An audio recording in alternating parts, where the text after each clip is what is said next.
Senhor, não será mais eu. Que diminua eu, ó Pai, para que cresça o teu nome, meu Pai. Prepara o coração da igreja, Senhor. Abra os ouvidos, Senhor, para que possamos ouvir e entender o que o Senhor quer com nós nesta noite, meu Pai. Em nome de Jesus, em nome de Jesus. Glória a Deus.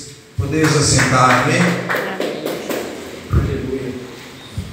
Uma passagem, às vezes, bem conhecida para bastante de vocês. E o que eu achei interessante nessa passagem é que o cego Bartimeu, filho de Timeu, estava lá mendigando em certo lugar, lá na cidade de Jericó, quando Jesus passava. E aonde Jesus passava havia grandes multidões, havia grandes manifestações, porque o povo ia atrás, porque o povo sabia que aonde Jesus estava tinha cura, que aonde Jesus estava tinha palavra, que aonde Jesus estava tinha livramento, que aonde Jesus estava tinha ensinamento. Então, alguma dessas coisas as pessoas estavam atrás. Como cada um de nós aqui. Às vezes você entrou aqui nesta noite querendo uma cura. Às vezes você entrou aqui nesta noite querendo uma libertação. Às vezes você entrou aqui nesta noite querendo uma solução para o seu problema.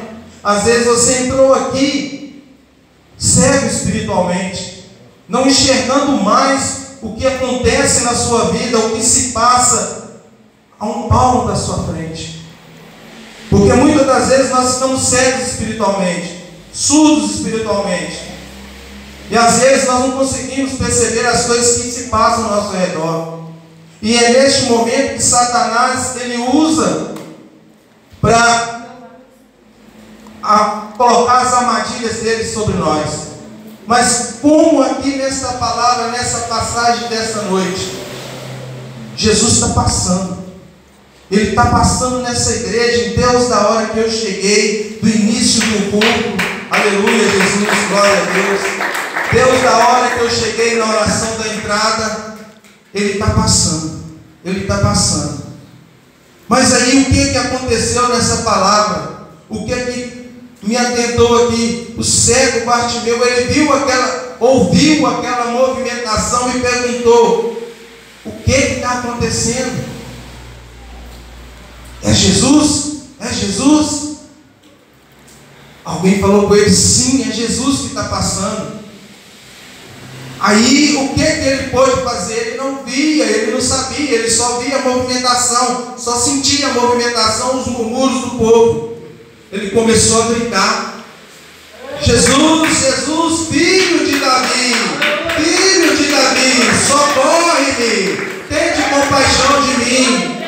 Então, muitas das vezes, meus irmãos, os problemas que nós estamos passando, às vezes nós vamos precisar gritar, às vezes nós vamos precisar pular, às vezes nós vamos precisar correr, às vezes nós vamos precisar fazer coisas que jamais a gente pensou em fazer, mas a gente tem que manifestar a nossa querência, a gente tem que manifestar que a gente quer resolver o problema, que a gente precisa da mão de Deus na nossa vida, porque se a gente não manifestar, não mostrar para Deus que a gente quer, que a gente precisa, Ele está vendo, Ele sabe que a gente precisa, mas Ele quer ver a que ponto, até onde a gente vai, até quando a gente vai ficar esperando, quieto, calado. A mulher do fluxo de sangue, ela ficou 12 anos com aquele problema, gastou dinheiro, foi atrás de soluções e não resolveu. Mas aí o que aconteceu? Ela colocou na cabeça dela que se ela ao menos tocasse na orla de Jesus, ela seria curada. E o que ela fez? Ela foi em cima do que ela pensou. Tinha multidão, tinha obstáculo. Mas isso não parou ela. Ela deu um jeito dela de chegar e tocar na orla de Jesus. O cego Bartimeu, o que ele pôde fazer? Foi gritar: Jesus, Jesus, filho de Davi. Então, meus irmãos, nós temos que entender qual que é a forma que nós vamos chegar para a solução do nosso problema. Conversa com Jesus, conversa com Deus, pergunta a Ele o que Ele quer que nós fazemos. Se é para nós gritar, se é para nós correr, se é para nós orar, se é para nós estudar nós se humilhar. Nós temos que ter inteligência, sabedoria e discernimento para procurar uma solução. O que nós não podemos fazer é ficar parado e deixar o problema consumir a gente. Não podemos deixar de forma nenhuma. Porque às vezes com um acontece de uma forma, com o outro de outra maneira. Às vezes com um irmão ele faz uma oração e ele recebe a graça. Às vezes com outro irmão ele jejua e ele recebe a graça. Aí às vezes você vai lá e jejua e ora. Mas não, você é um, ele é outro. Às vezes Deus quer te experimentar de uma outra maneira, de uma outra forma. Então, meus irmãos, voltando aqui para a palavra, Jesus ouve e mesmo assim o povo tentou calar o cego, pedindo para que ele calasse, mas ele não calou, ele foi determinado, ele continuou gritando. Aí Jesus ouviu aqueles gritos, e quando Jesus ouviu, quem está gritando? O porquê desse grito? Mandou chamar. Às vezes, se ele tivesse ficado calado, se ele tivesse gritado, e quando eles mandaram ele calar, se ele tivesse calado, ele não teria recebido a bênção dele. É o que acontece com a gente às vezes. Às vezes a gente precisa orar, aí vem uma situação, você para de orar. Às vezes você precisa jejuar, você para no meio do caminho. Às vezes você está no caminho de receber a sua bênção e para pelo meio do caminho. A palavra de hoje, meus irmãos, é que nós temos que ser determinados no que nós queremos. Nós não temos que parar enquanto não conseguimos. Nós não temos que desistir enquanto nós tivermos fôlego de vida. Esse fôlego aqui foi Deus que nos soprou. E esse dom maior que a gente tem foi Deus que nos deu. Então nós temos que agradecer e fazer valer isso todos os dias. Porque enquanto nós estamos respirando, nós temos chance. Nós temos esperança. Amém? E aqui, aí Jesus manda chamar. Jesus pergunta: o que queres que eu te faça? E ele prontamente já responde: eu quero enxergar, eu quero ver. Se hoje Jesus passa aqui e te pergunta: o que queres que eu te faça? Eu quero a salvação. Às vezes vai ter pessoas aqui que vai ter 10, 20 coisas para falar com Jesus. Eu quero isso, quero tanta coisa. Mas muitas das vezes, meus irmãos, a vida da gente vai tomando rumo, é tanta tribulação, é tanta coisa. Mas o que eu tenho para dizer para vocês, meus irmãos, o que nós precisamos verdadeiramente é ter Jesus como direção, é ter Jesus como guia, é ter Jesus como direção na nossa caminhada. A direção na nossa caminhada, como a pastora falou, a caminhada ela não é fácil, ela tem espinho, ela tem pedra, o caminho é estreito, ele é apertado, os espinhos eles vão gravar na nossa carne, as pedras elas vão dificultar na nossa caminhada, elas vão dificultar. Jesus vai permitir isso vai ser permissão, mas em momento nenhum nós estaremos sozinhos, porque o que acontece é que a gente que distancia de Deus, é nós que deixamos Deus de lado, porque Deus sempre está com a mão estendida para nós. E eu tenho uma experiência, meus irmãos, se você estiver de mão dadas com Deus, pode vir o que vier, que você vai passar. De mão dadas com Deus você atravessa o mar vermelho. De mão dadas com Deus, as muralhas de Jericó caem. De mão dadas com Deus, o sol para. De mão dadas com Deus, cai fogo do céu. De mão dadas com o céu, com Deus, o milagre acontece na sua vida. De mãos dadas com Deus, o seu problema é resolvido. Só que muitas das vezes nós soltamos da mão de Deus. Muitas das vezes nós esquecemos que sem Ele nós não podemos nada. Sem Deus nós não podemos caminhar. Ele é o nosso alimento, Ele é o nosso combustível. Sem Ele não podemos. Mas só que às vezes, quando está tudo bem, nós achamos que podemos, nós achamos que devemos e podemos e sabemos tudo. Mas só que Ele deixa a gente ir. Vamos ver até quando Ele consegue ir sem mim. Vamos ver até quando ela consegue caminhar sem mim. E muitas das vezes nós não damos nem 2, 3 passos e já estamos perdidos. Por quê? Porque Deus que é a nossa direção. É Ele que é o nosso caminho. Aleluia. É Ele que é o nosso caminho. Glória a Deus. Aleluia. Como o pastor Paulo falou aqui, que o homem comeu do fruto proibido, e o homem teria a eternidade, não morreria. Não foi isso? Ele não morreria, mas aí ele foi lá e pegou do fruto proibido, aí passou a ter a visão. Só que, olha para você ver como que Deus é tão maravilhoso.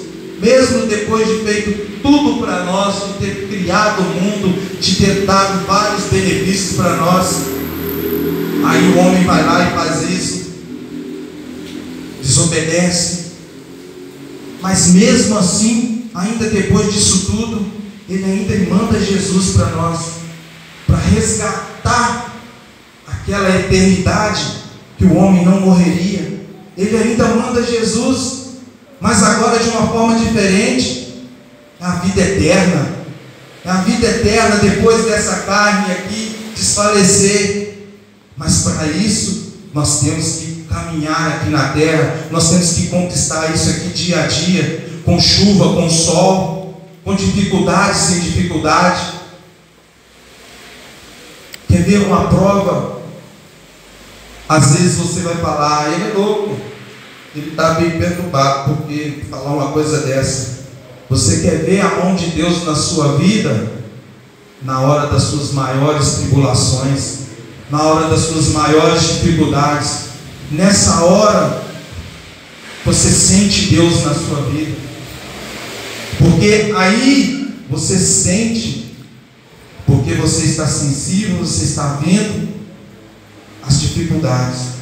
Porque quando está tudo bem, nós não lembramos que nós temos que agradecer o nosso levantar, o nosso caminhar, o nosso trabalhar. Às vezes durante o dia nós fazemos tantas coisas, e às vezes no passar do tempo a gente acha que isso é normal, que isso passa a ser uma coisa mecânica, mas não. Para mim isso tudo é bênção, milagre de Deus. Desde a hora que eu acordo, eu levanto sem precisar de ajuda, eu consigo caminhar, eu estou respirando sem aparelhos, sem nada, eu estou trabalhando, eu estou fazendo as minhas atividades, e Deus está me livrando no meu caminho, na minha caminhada, e Deus está me dando força para superar. Isso tudo é bênção, isso tudo é milagre de Deus. Mas só que às vezes nós somos tão ingratos que nós não paramos um tempo para poder agradecer. Nós não paramos um pouquinho para falar obrigado, Senhor, pelo dom da vida. Nós não paramos para agradecer a Deus por cada situação que Ele faz para nós. Às vezes a gente quer só pedir, pedir, pedir, pedir. Mas o que eu tenho a dizer a vocês, meus irmãos, não está errado em pedir, não. O erro é não agradecer. O erro é não agradecer depois que é recebido. A desobediência, ela desagrada a Deus. O povo foi tirado da escravidão, e mesmo assim murmurou, lamentou, desobedeceram a Deus. E quando isso aconteceu, Deus irou contra eles. Então nós temos que tomar cuidado com isso, porque as bênçãos ela acontecem, ela vem, mas nós também, da mesma forma que pedimos, nós temos que agradecer, nós temos que ser gratos. Amém? Aqui no versículo 22 fala: E Jesus lhe disse: vai, a tua fé te salvou. E logo viu e seguiu a Jesus pelo caminho. Então, meus irmãos, aqui fala que a tua fé te salvou. No livro de Hebreus fala muito de fé. No livro de Hebreus tem vários testemunhos de fé no Antigo Testamento, mostrando que Abraão, quando ele foi pedido o filho dele, Isaque, em holocausto, uma forma de fé, que ele levou o filho dele. Imagina você com o seu filho levando para o holocausto, sabendo que você está levando o seu filho para a morte. Detalhe, ele teve o filho dele depois de velho, idade avançada, filho de promessa. Mas mesmo assim, hora nenhuma ele hesitou. E o que aconteceu? Deus testando a fé dele. Chegando lá, Deus proveu o holocausto. E temos vários exemplos. Moisés atravessando o povo pelo deserto, parado diante do Mar Vermelho. O que é aquilo? É a fé. O mar se abriu diante da fé. Temos vários exemplos. Noé, Deus mandou ele fazer a arca. Aleluia. Mandou ele fazer a arca, falou que havia um dilúvio. Nunca havia acontecido isso antes. E ele foi lá e fez. E o povo falava: ele é louco, esse homem é louco. Mas quando veio o dilúvio, Deus salvou ele e a família dele. O que é isso? Fé. Então nós precisamos de fé, meus irmãos, para caminhar. Nós precisamos de fé para ser curado. Nós precisamos de comprometimento para ser curado, para receber as nossas bênçãos. E o que a mensagem desta noite diz: nós temos que mostrar o que nós queremos. Nós temos que ser determinados, mostrar que queremos ser abençoados, mostrar que nós precisamos. Não tenha vergonha de clamar a Deus, não. Não tenha vergonha de falar com Deus que você precisa ser abençoado. Não tenha vergonha que você precisa da mão dele. Não tenha vergonha. Porque quando a gente clama, quando a gente determina, quando a gente persevera, a gente é recompensado. Às vezes ele determina um tempo para ver até onde vai. Até onde vai. Amém? Glória a Deus. A mensagem que eu tenho é só até aqui. Passando daqui já não é mais eu. Amém? Convido os irmãos a ficar de pé para a gente fazer uma breve oração.